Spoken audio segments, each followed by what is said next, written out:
Good morning, guys. So, maaga akong gising. Time check. It's 7:30. Pero, oy, consistent ako ha. Kasi normally, bumabangon ako ng 9 eh. Ngayon, consistent ako na bumabangon ng between 7 and 8. Pero kadalasan, nandun ako sa 7:30. Kasi before ako kakain, stretching, konting exercise. Tapos, after makakain, after mga 30 or 1 hour, naglalakad ako. Yung paglalakad is, pa lang, mga 3 days pa lang. Pero yung mga stretching ko sa umaga at mga 2 weeks na. So ngayon, maglalabas ako ng aking pagkain. Kasi si Mr., may may dinner kasama mga old colleague niya. Yung colleague niya for almost 20 years. So, kakain sila sa labas. Ako, all-out Filipino food.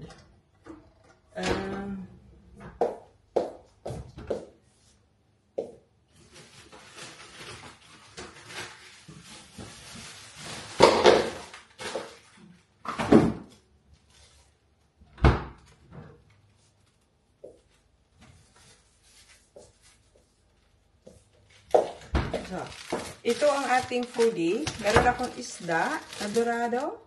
Ipapaksiw ko siya at lalagyan ko ng okra. Tapos may frozen ampalaya. Yan. Sliced na siya. Pero frozen kasi basta. Itatry ko siya kasi super mahal ng buo, yung fresh. Pero ito mukhang green pa naman.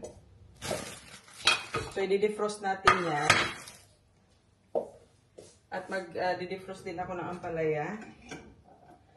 Kasi sa ampalaya, hindi masyado talaga si Mr. Kumakain siya, pero napipilitan lang ba? Hindi niya to masyadong, type. Kung hindi ko lang sasabihin na napaka-healthy nito, saka pa siya talaga kakain. So, yan. Yan lang. So, ito lang yung ayuhin natin. Parang konti lang ito eh. Ito kasi. Oo nga pala, bukas, punta kami, makipiknik kami doon sa Den Haag, sa Malieveld Den Haag. Parang malaking picnic. Yun lang talaga kasi hindi siya nagaan.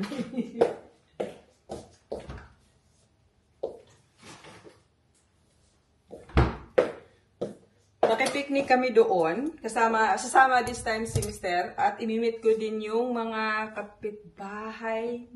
kapitbahay ko sa Bourbon. Sila si Nang Bibs at saka si Ate Merel. O, di ba? Meron, ko yung mga dahil kay Duterte. Tapos today, ang balak today, nakasalang na ako ng labahan.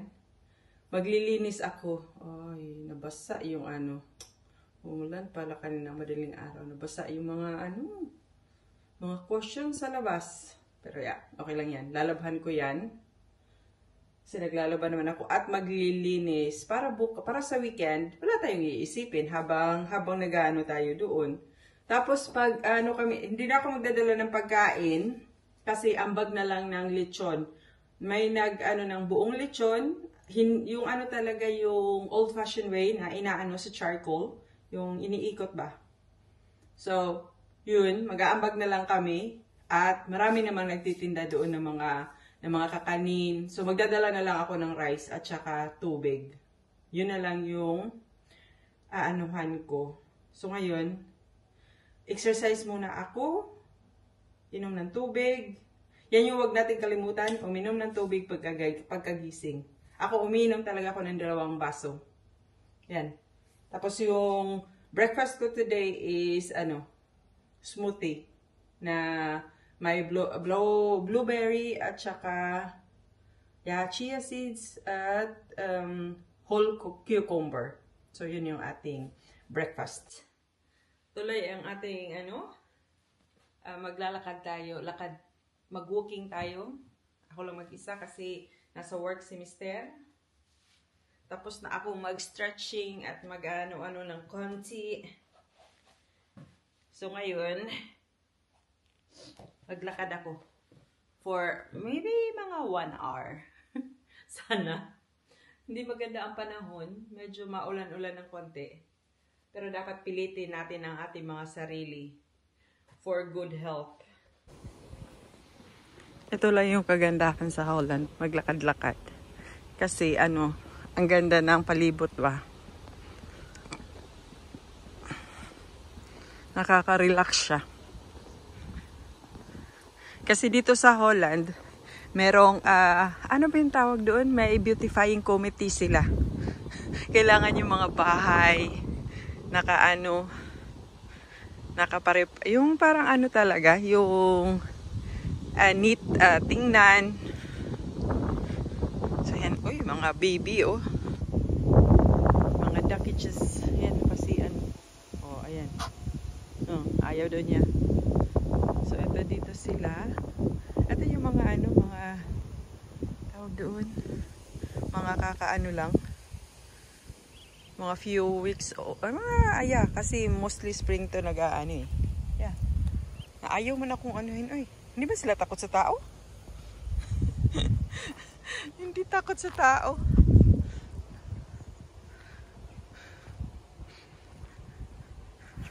Sana makaano tayo hanggang 1 hour maglakad. Kasi boring din kasi pag mag-isa. Kasi dito, maski maraming bahay, pero ang dami niyo talagang yung trees ba, mga kahoy. Saka dito yung mga tao, din talaga sila. Yung pinapaganda ang mga garden.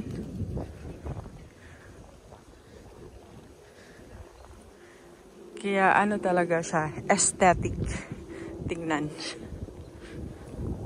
O diba, hindi ka ba marirefresh kung ganito yung dadaanan mo pag naglalakad ka? Hindi pa to yung forest sa likod namin na normally talaga pagkasama ko yung asawa ko, yun yung dinadaanan ko. Ito yung lagi na yung nakikita pag naglalakad ako. Malago na siya. Kasi umiinit na ang panahon dito sa amin. Ayan. Alam mo naman, di ba? Ang daming apartments, pero parang nasa kagubatan ka. Kaya yan yung gusto ko dito sa area namin. Kasi yung before, meron naman, pero hindi ganito ka, yung nature. Well, dito kasi sa hall, pinapaganda nila yung mga talaga minimintin ng gobyerno ba. Ayan. Ayoko doon kasi yan, talaga papunta na yan ng forest. So dito lang ako sa bahay-bahay. Hindi pa rin ako confident na maglakad. Maglakad pag ako mag-isa. So dito lang tayo. Ikot-ikot lang tayo dito sa may mga bahay-bahay. Maganda din naman ang view. Dito, pag maglakad, pag ganitong panahon, or mga ganito na buwan, kasi ang ganda ng mga garden ng mga tao. Tapos kadalasan dito, open yung mga garden nila ba, makikita mo.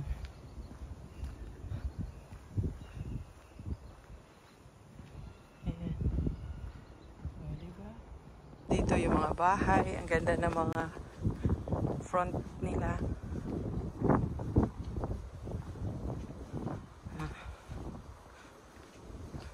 So dito lang tayo maglakad-lakad.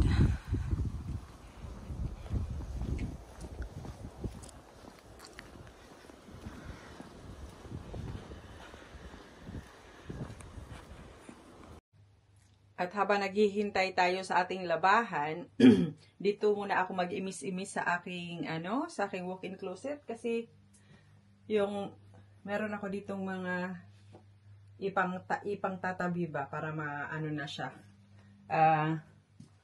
Para medyo niches, tapos yung mga bag na ginagamit ko na nilalagay ko lang dyan, kailangan ibalik na.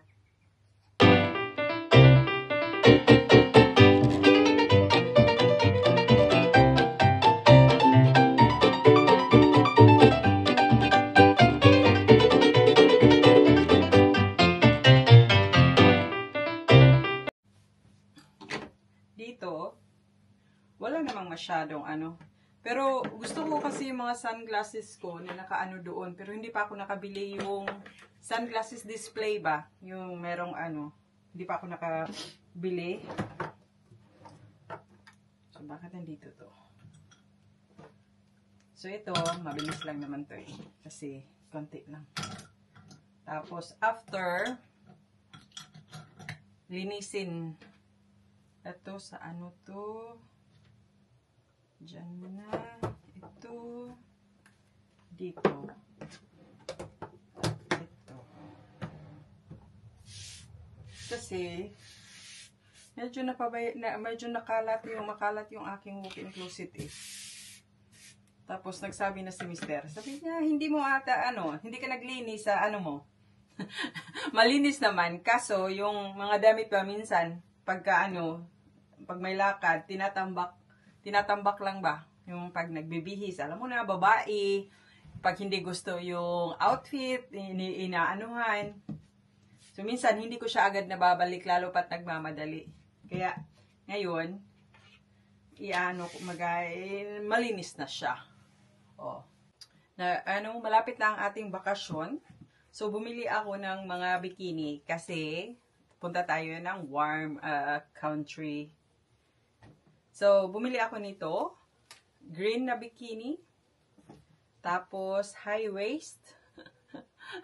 High waist. Mukha siyang malaki pero ano lang siya, tama lang. Sabi nga ng asawa ko, bakit nahihilig ka dyan?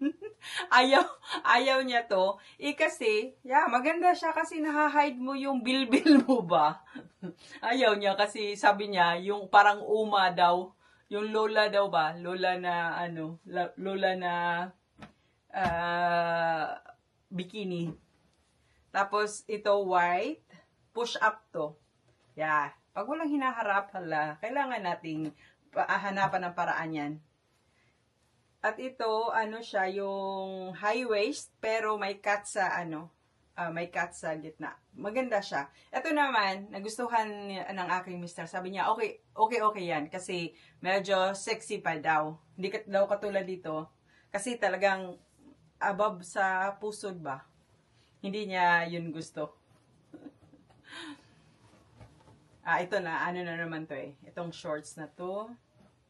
Maganda siyang i-pair dito. Yan. So, ito-try on ko yan. Pagkatapos ko maglinis.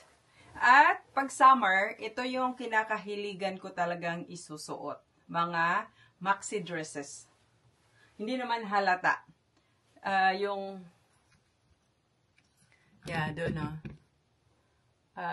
ayun. Yan. Puro yan mga maxi dresses. Yan kasi yung mga sinusuot ko pagka, summer. Kasi mabilis siyang isuot at komportable. Ini-enjoy ba? Kasi sa winter kasi, lagi ka naka-jeans at naka-leggings kasi ang lamig. So, pag summer, naman, air natin ang ating, So, ito, nabili ko to sa Zara. Itong na to. Maganda siya. Pag ititry ko yan.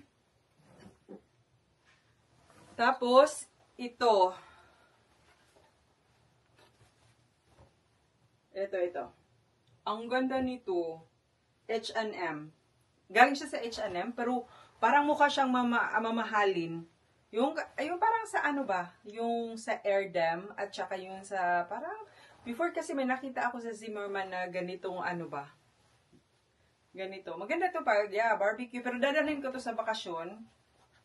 Kasi yung pag yung pag nagda-dine out. Yan yung mga habang naghihintay. Ang daming pa pag naghihintay kasi ako sa ayokong bumaba bago matapos yun kasi doon ako mag-umpisang maglinis sa baba. Pero hindi ako bababa hanggat hindi matatapos para makapag-umpisa ulit na makapag-load ulit ng labahan.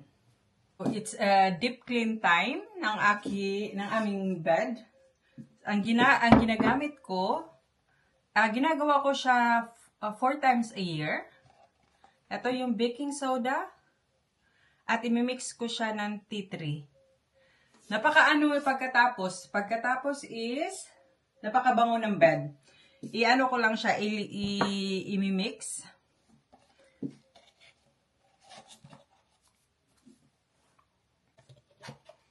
So, i-ano lang yung baking soda.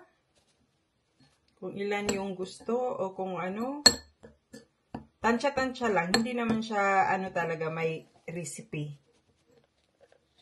Pang ano to sa, paubos na rin pala yung aking, ubusin ko na to. Yung aking baking soda. Bibili na ako ng bago. At ito, ilang patak nito. Maganda to sa ano, yung, bango. Yung bead bags. Tapos, ililive mo lang siya ng ilang, yung ano, kung pwede whole day nga eh. Maganda siya pag whole day mo. I-spread out mo lang. Tapos, kung pwede, i-leave mo siya ng whole day. Sa hapon, kasi maaga pa. It's 9 o'clock. So, ganyan lang.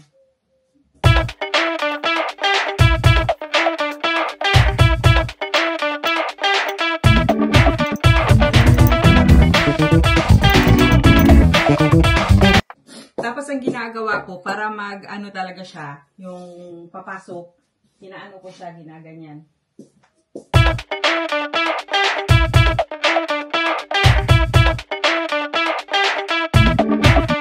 Nakababad na yung, yung baking soda na may tea tree essential oil for 7 hours. So, ngayon, vacuumin ko na siya.